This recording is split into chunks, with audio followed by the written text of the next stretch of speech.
akho Mosie akekho fana nawe akekho fana nawe akekho fana nawe Mosie yama akho Mosie akekho fana nawe akekho fana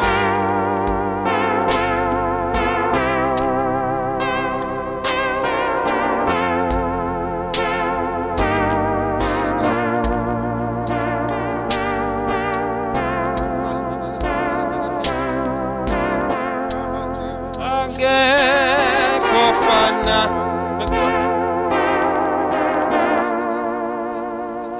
akekho fana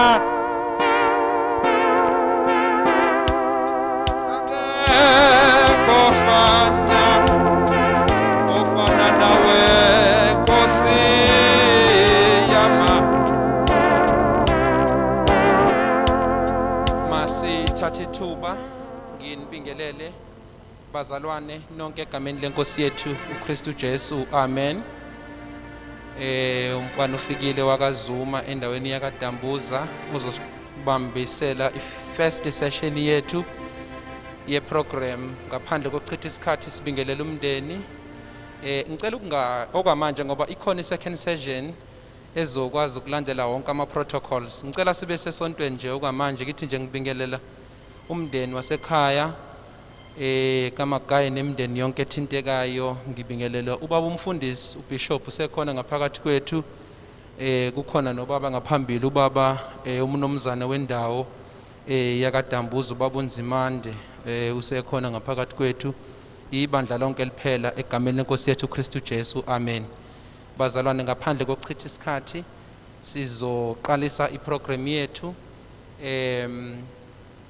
Bakhona abantu abazokhuluma mina ukulekelela ukuthi ngibabize beze ngaphambili bese bakhulume phambi kokuba siqale iprogram. Bengiculisa ukuthi bengisabona ukuthi bekukhona bekusalungiswa. Sengiyabona manje ukuthi cha sesihleli sesisettled kusho ukuthi sesingakwazi ukuqalisa iprogram yaleli iqhawe yalomakade bona yalobaba yalobaba umdala yalomalume yalomkhulu ubaba uMagaya. Kodwa ke asizoyiqalisa iprogram singazange bakwethu singene ngeculo lakhe akade elikhonze kakhulu. Ngisho kuthiwa sike emcimbini yezalukwazi nje bayoziphela ogogo umuze mase kuqalwa leli iculo umbone smile esukuma. Sizobasiza ke lapha sizongena ngalo lelo culo iza lesidinga lakho kwiprogram yethu likhona lapha ngemuva li 116 ilo iculo lelo lase Methodist Church esizolandela insizwa lezi ezisiza ngala zensimbi esizolicula kuyothi ke emva kwalo sicomply kakhulu nama regulations ka Disaster Management Act lockdown ka level 3 lapha yana ngoba akakafiki kumina lokho engisula ngako la njengoba ngisebenzisa imic kuzokhuleka mina ngeke ngiyinike ubaba umfundisi uManyathi kothi mase kufikile lokho esisula ngako imask imic sobe sesikwazi-ke ukuthi sishintshane. Sibingelela abasekhaya abasibukele ku YouTube ngiyaxolisa esingena nabo kule nkonzo sithi asingeneni sonke kule nkonzo ngokubambisana nangokukhulu ukuzithoba. Uma se usulungileke uzobe ususho ukuthi seku-ready. Bazalwane leli culo sizolihlonipha ke ngaphandle komndeni thina abavunyelwa amadolo siyosukuma siliqala nje from isahluko sokuqala size siyofika ekugcineni. Emva kwaloko siyobe sesikhuleka siyobe sesihlala phansi siqhuba iprogram yethu. Siyophakama simengenya sithi ngala Thixo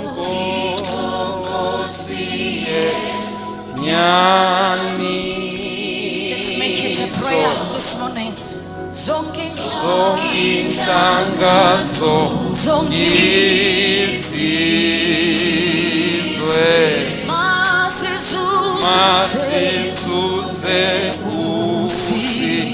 Make it a prayer this morning. Holy, sitting Kalapho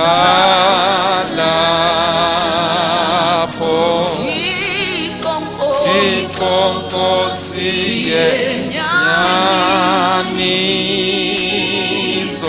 Zonkinhlangazo Izizwe Masizuze Musiso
Jesus the praise this morning. He's so worthy. Make sikhuleke ngegama likayisena ndodana nomoya ingcwele. Amen. Nkulunkulu baba yise wenkosi yethu uKristu Jesu ekseni wawukhona Nkosi umhlaba ungakasekelwa zonke Nkosi into ezikhona zavela ngawo. Nkosi yami ekseni sondela kuwena uNkulunkulu wethu ingcwele, sondela nomndeni ngamagayi baba othandekayo, sondela nobuholi, sondela nezwe uNkulunkulu wethu elinyakazisekayo. Nkosi yami kulesikhathi uNkulunkulu wethu othembekayo, thembeka uNkulunkulu wethu onamandla onke kule nkonzo ekseni moya ingcwele. uNkulunkulu onamandla onke yiza ngewinduduzo, uNkulunkulu wethu ephelele emndenini naseyihlobeni nasezweni. uNkulunkulu wethu othandekayo, umsebenzi wonke Nkosi yami ozoqala manje mawuqhutshwe Nkosi ufezwe nguwe baba wethu ongcwele. Siyakhuleka siyakwethemba mdala wensuku ukuthi konke Nkosi okuzokhulunywa nokuzokwenziwa kuzoba induduzo Nkosi ephelele. Uqinise Nkosi umndeni kakhulu hlelo lonke lihlale esandleni sakho ngoJesu Kristu ephila ebusana umoya ingcwele manje kuze kube phakade. Amen. Siyabonga bazalwane. Phambi kokuba siqale iprogram yethu siloku sitshelwa silandela labo abasitshelayo comply sifuna ukwenza zonke izinto ngendlela okufanele ukuthi sizenze noma senze ngayo bazalwane. Phambi kokuba sizodedela ubaba ozokhuluma kokuqala nje oqhamuke eminyangweni wezempilo kuzobe sekuqala kweprogram. Kuyacelakala futhi ukuthi sesiqedile ngokwasesontweni kodwa sizocela ukuthi siphinde siphakame aphinda sisize ngeculo lesizwe eliyothi maliphela ngiyobe sengisho ukuthi ubaba ubani ozozala ngaphambili azokhuluma ngoba sekufikile lokusula ama-mic sesingashintshana nge-mic. Isizathu besidala ukuthi nginganike omunye wabefundisi bekuwukuthi bekungakafiki lokhu okusilekelela ukuthi sisule i-mic ukuze sikwazi ukuthi siqhubeke. Ngocela-ke mase-ready ngeculo lesizwe.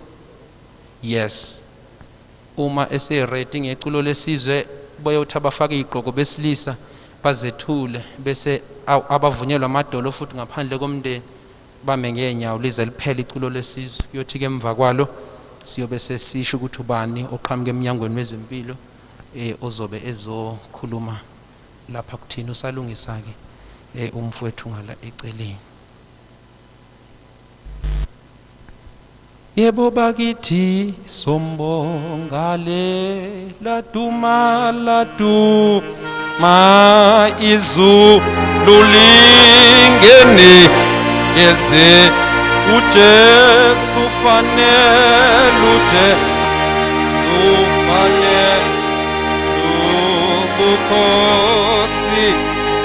ubukhosi yena ladunyiswa phezulu. Siyoqalisa ke iculo lesizwe ke siyophakama ke sihloniphe njengenjwayelo.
Siyabonga, singahlala phansi. Dwala elimiyo idwala elimi dwala elimiyo dwala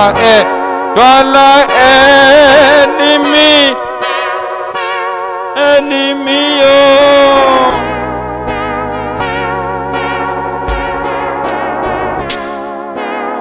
Dwala elimi yodwa, dwala elimi, dwala elimi yodwa, dwala elimi, idwala elimi yodwa,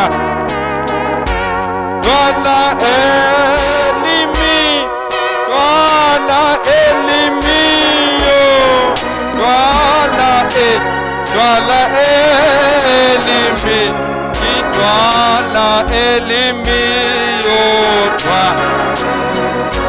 dwala elimi, dwala elimi yodwa, dwala elimi. Sizotetela ngizomusha ubaba sithi nje kulungile nje lockdown. Amen bazalwane. Kulungile nje lockdown ene sivalelekile sikanje ngoba uma sibiza ingoma nalezi sisazozibiza ingoma ngabe kuyanyakaza. Amen bazalwane. Kodwa ke kulunge nje kunje ngoba iso lakhe liyasibona. Phambi kokuba siqalise iprogram yethu kunobaba HOD head of department emnyangweni wezempilo enqathu kulesifundazwe sakithi KwaZulu-Natal ubaba uDr Shabalala. Nginikeza instruction ukuthi nje phambi kokuba uqale yonke into socela ukuthi sinikele kuyena azokhuluma. Dr Shabalala. Dwala elimi yodwa, dwala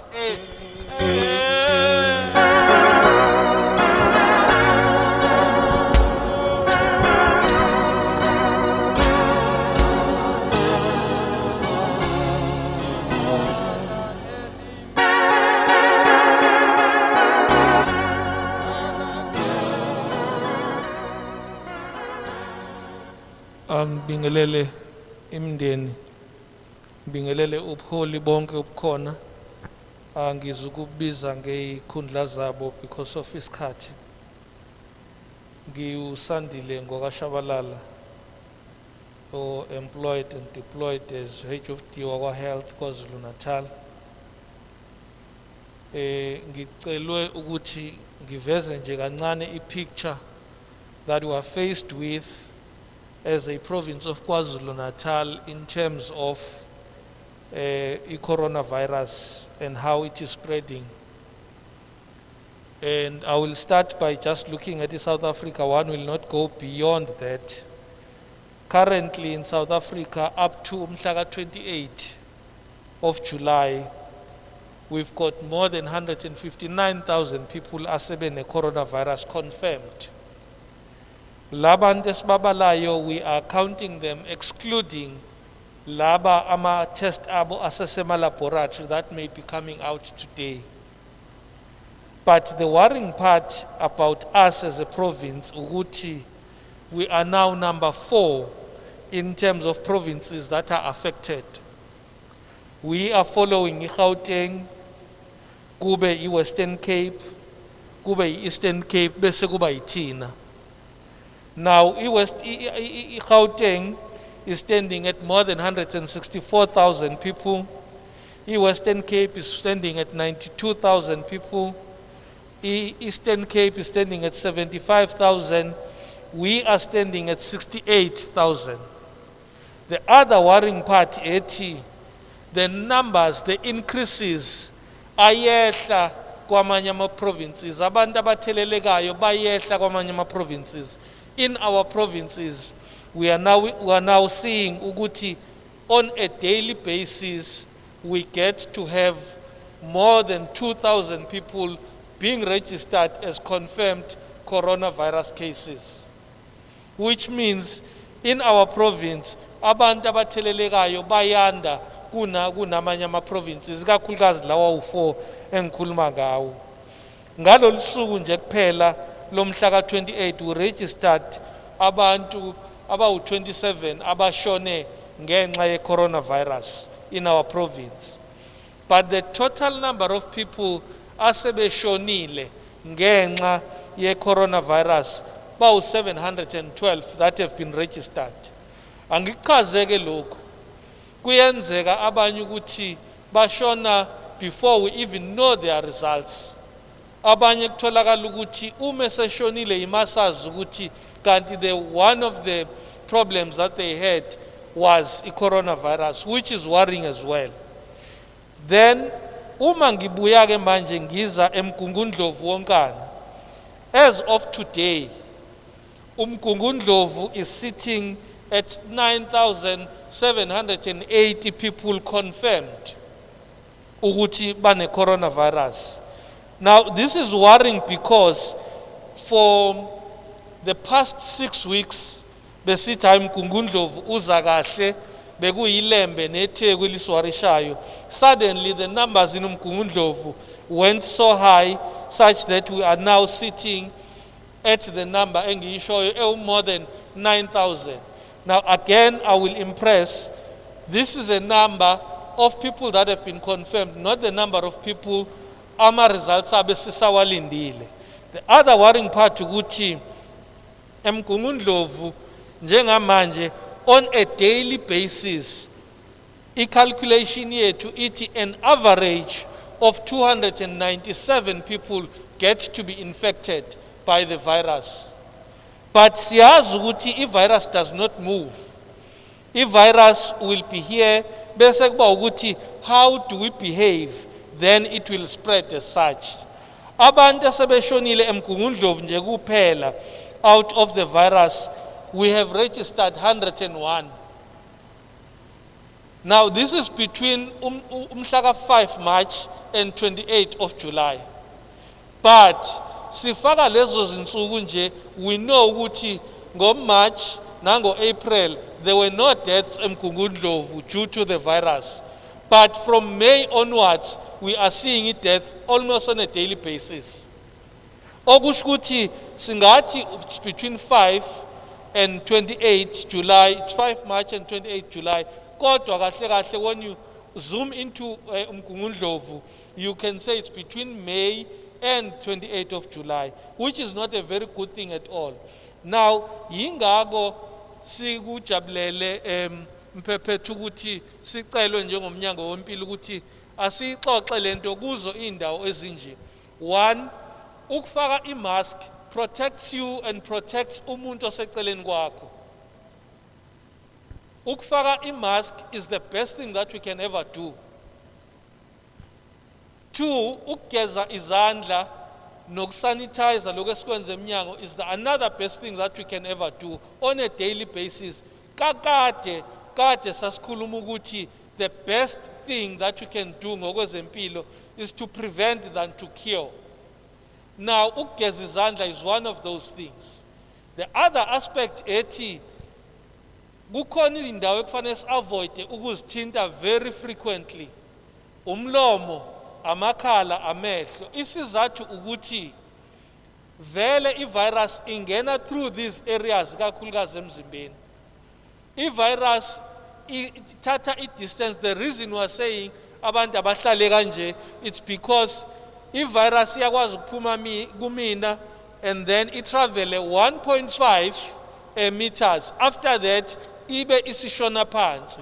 Yes, we do have people saying it's airborne. We know it's not airborne as yet. We therefore saying social distancing is important. It's important when we are sitting like this. It's important noma sesiye emangcwabeni nakweminye imicimbi, it's important. The main message we want to leave you with ukuthi the government at national level, the government at provincial level, the government at local level has done almost everything, but the question is the behavior of our people reciprocating what the government is doing? Iy'ngane zethu when they leave, they go home, they go from home, mabebuya babuye benze konke abakwenzayo, bakhohle ukuthi beze kugogo who has hypertension, who has diabetes, who has cardiac diseases, abanye with HIV. And these 4 diseases are the comorbidities that are really showing ukuthi uma unazo, your chances of dying from coronavirus are higher than umuntu ongenazo.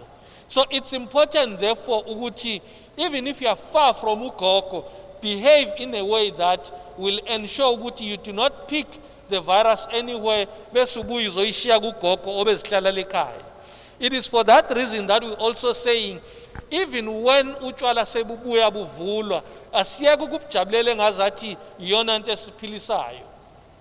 But let us do the healthy lifestyle thing that we've been preaching vele kakade.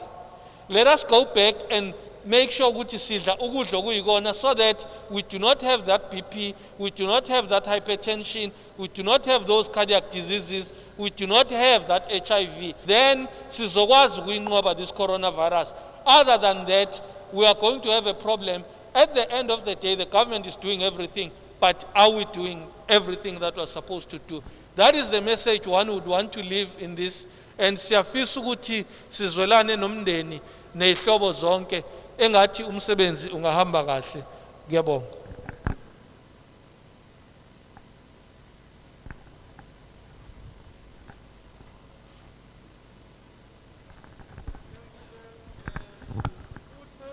Oh, uphetho wami. Yes, amalanga.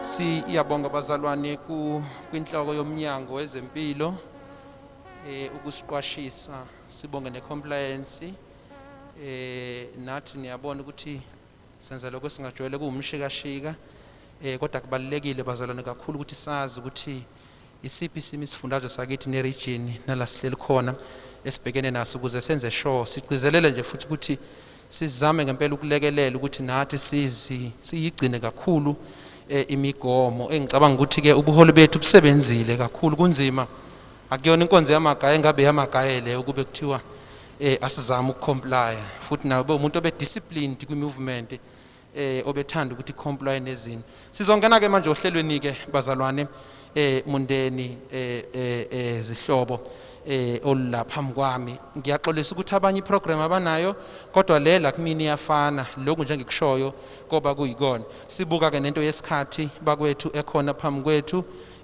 ngoba ngishilo ukuthi sinama sessions ase-2 abe-3 cha sekuthiwa hayi awabe u2. Ngenza lokho ngempela engikuthunyiwe kobile yasesontweni engikuyona manje yomndeni, bese kubile yomzabalazo siyobe sesihamba bishop. Umlando ke siqalesa ukuthi sizofunda umlando bantakwethu sizongena emlandweni. Kusho ukuthi uyosisiza ke mfowethu usihamisele. Ngiyazi ukuthi umlando kuye kube kuhle ukuthi ufundwe, kukhona nabazukulu khona noba ngesimo isibhekene naso kuyafuthwa kuyashintshwana kunje. So sekuthiwa cha ngizozama nje ukufunda. Kunengane ke le ekhaya ezifundisiwe nabantwana bale ekhaya bangafunda lesingisi esibhalwe la umagaya kuphakathi kwethu mhlawumbe azanyaka azobeyithanda into ehlangene nemfundo. Sekubhidilisha mina ke nje Nkosi yami ngizama nami ngoba cha kona ke ngiyabona kancane inkanyezi, kodwa ke kusingisi kona impela. Alibonge ivangeli. So phakama ke sime ngeinyawo asihamisha umfowethu, ngiyobe sengizama nami ukuphakamisa izwi zesisiza izinto sifunde umlando ukupage number 2, kodwa ngocela nje ukuqala lapha ekuqaleni la kuqala khona inkonzo yokuphelezela sibe sesufunda. Ngicela siphakameni sime ngeinyawo. Inkonzo yokuphelezela uMosie Anthony Shakes Cele. uMosie Anthony Shakes Cele wazalwa mhla ka-25 November 1955, ezalwa uMandla yenkosi eKest Cele nobadubile Cele uMashange nabo abangasekho. Uzalelwa endaweni yakwaDambuza, wathumela amabanga aphansi eMthethomusha Primary School, wasephothula eGeorgetown High School. Ubese yokwenza iSociology University of Britain. Shiya emhlabeni nkosikazi wakhe uManala umfowabo oyedwa uBongani ulalala, udadewabo oyedwa uSibongile uNdi, abantwana bakhe abayisikhombisa, abazukulu abayishiya galombili nesizukulwane esiwu-8. Page 2. Keda Cele kick-started his labor and political career in 1982, where he led the long, well-renowned Alken now Hulamin industrial strike action under the Mental Allied Workers Union, which is processor of Kinetic National Union Mental Workers in South Africa, NUMSA. Upon his departure in the metal industry, Cele joined the University of KwaZulu-Natal as an employer, where he was also active in workers' labor matters. In 1983, he was a part of the team that was preparing for the launch of UDF in Cape Town, where he was also delegated that it delivered the Congress. Between 1983 to 1985, Magai, popularly known as Lenin, then was one of the founding members of Dambuza Youth Organization, Idayo. Cele activism in the revolution at that time gave him an opportunity to travel overseas, as he was a part of the delegation that visited Oxford in England alongside Kaida Herikwala, Dr. Blade Nzimande, Mzala Nxumalo, amongst others. After banning of the ANC, Cele was a part of the interim leadership of both African National Congress and South Africa Communist Party that was preparing for the launches of the two organizations, and was subsequently elected regional secretary in the first ANC Regional Congress in Howick alongside Chairperson Kaida Herikwala. In 1994, he became the Member of Parliament in the KwaZulu-Natal legislature and was moved to a national parliament in Cape Town in mid-1997. Cele would temporarily return to the region in 2002, where he served as a PR councillor under the Mgungundlovu district. He served as a regional secretary 2002 to 2006 with Hloni Zondi as the chairperson. The next regional congress would see Kaida Shakes elected the chairperson of the region, with Kaida Abr Lukele emerging as the secretary. Magai remained the Member of Parliament in Cape Town between 2004 up to 2019. Page 3. Isambulo 20 verse 20.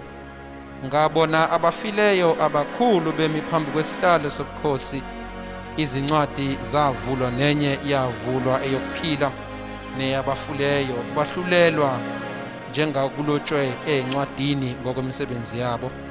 Revelation chapter 20 from verse number 12. And I was the dead, great and small alike, stand by before the throne. Books were opened, and then the other book was opened, the book of the living. The dead were judged according to what they had as they reconciled. Amen. Singahlala phansi.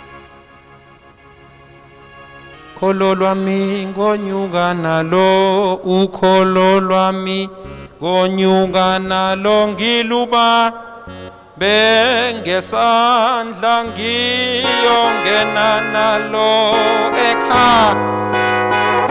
Ukholo lwami ngonyuka nalo, ukholo lwami ngonyuka nalo, ngiluba bengesandla ngiyongena nalo ekha.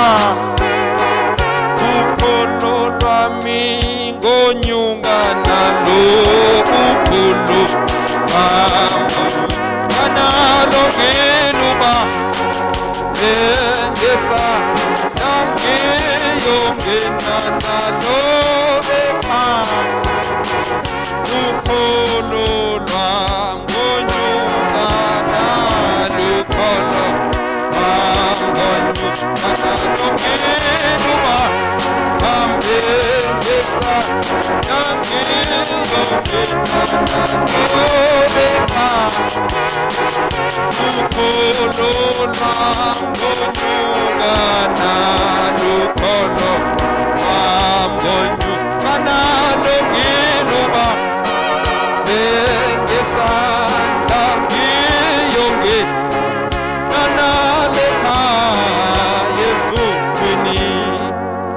Siyabonga bazalwane, sengicishe nganithethisa ngoba nami baba uBishop Manyathi ngibuye ngiye esontweni ukuthi hawu kodwa navele nje kodwa sengiyacabanga ukuthi kambe si comply nama regulations ukuthi funa sibe u50 alibonga ivangeli kulo 50 vele cishe nje umndeni wakaCele wodwa okuyiwona vele olahlekela sengicishe ngathi hayi hlalani phansi nike nina ngoba anifuni sukumane umndeni wakaCele sibaduduze sengiyacabanga ukuthi hayi cishe vele umndeni nje wodwa okhona vele inina nonke enilahlekelwe bazalwane imndeni tutuzekani ngalama proceedings aqhubekayo bazalwane uma gaye beyithanda into efundiwe ngicela nje ukubeka leke abantu ngiphethe amaphepha u3 la iprogram indaba zento efundiwe nama briefing nani lokho nje ngizocela nje sikubekezelele ngoba kuzohamba ngalendlela into ifana nomnikazi wayo nangendlela kade eyithanda ngayo kunencwadi engizongena kuyona to my children's cela ningibekezelele isilungu futhi besithandwa kakhulu lapha yakumagaye yabona nje ungqongqosho uNzimande kade bengihlupha benomagaye angithi ubaba uNzimande ngoba sisasekhaya iprotocol izosho masingani political session make nje ngahlala eduze kwa hey mfundisi awuthi ipeni lapho usefuna ukubhala umphephetho lefika khona ke nje uyabhala akadlali uthi ubona elithatha ipeni mangihleli nabo athi nomagaye mfundisi meqeda lapho ubonke ulethe ngala ipeni amapeni amaphelile ke bazalwane amen ngisho ukuthi ke siyambonga kakhulu uNkulunkulu kubhaliwe ke labazalwane cha itypiwe le ngoba ubeka azibhale ngesandla bayawazi ama love letter ngizozama ukuyifunda lencwadi ngicela ukuthi abafowethu nodadewethu abakhona ngaphakathi nabasilalele lapho labesilalele khona ngenxa yokuhlonipha ama regulations kubantwana bakhe balalele lokho engizokufunda ngicabanga ukuthi futhi icopy yale ncwadi ikhona uma ngabe khona la ngingafundanga kahle khona ngiyazi ukuthi niyoyithola ngokomthetho ke nokosiko lasesontweni nokosiko nje benizoza ngaphambili noma niphakame ngesimo ke abantu akwethe sikusona sikhonkwe kulezi tulo esihleli kuzona nami ngikule mic noma ngithi ngiyale ngibona eshowding ngathi uyangibheka ukuthi sengiyothela laba ngibuye ngizoma la ngoba sigadiwe ngicela nje ukufunda ke lencwadi ebheke straight kubantwana ebhalwe uyena uba bayawazi ke vela ama love letter ngicela ukuqalisa ke to my children's. The year 2020 should be the turning point in your life positively. You are duty bound to work very hard to secure a better life. You need to go an extra mile in order to be better. Being life is very difficult examination, but it individually to defy all odds in order to become a complete person. The end is near for me, and will greatly appreciate to leave a legacy that will be identified by your positive progress in your lives. I do know that you shortly coming as human beings, but I believe that you can improve by not doing wrong things. Things that tarnish your image, destroy oneself, need not to continue with them. You are no longer young, and time is moving. Therefore, there's a need to change your behaviors and also grow. Life is very difficult examination, and you need to be well prepared to face the realities and challenges of this world. You must strive to do better for your own good and future. You must try by all means not to become a laughing stock. Avoid to be involved in things that are not progressive and not good for the betterment of your being you need to love yourself by doing so. You will be always try not to falter in whatever you do. Do not engage yourselves in alcohol and drug abuse. These are very destructive, and in truly speaking, whoever indulges in these have no bright future. There's no single person whose success are associated with these two. These cannot show or identify positive and drinking heavily and taking drugs. In a number of cases, you'll hear what losses they've gone through or suffered. You'll never find or see a person who will say, I am a teacher, a doctor, etc., because of drinking and taking drugs heavily. You will hear them crying and blaming these substances. Some have lost their vulnerable assets and can no longer recover.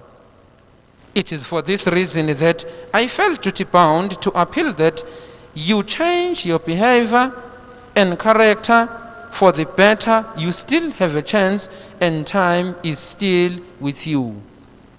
It's therefore solely up to you to build your positive destiny. You need to marshal your destiny, avoid bad influences. Always try your level best to be associated with the people who want to do for the betterment of their lives. Always bear in mind that life is a very difficult examination.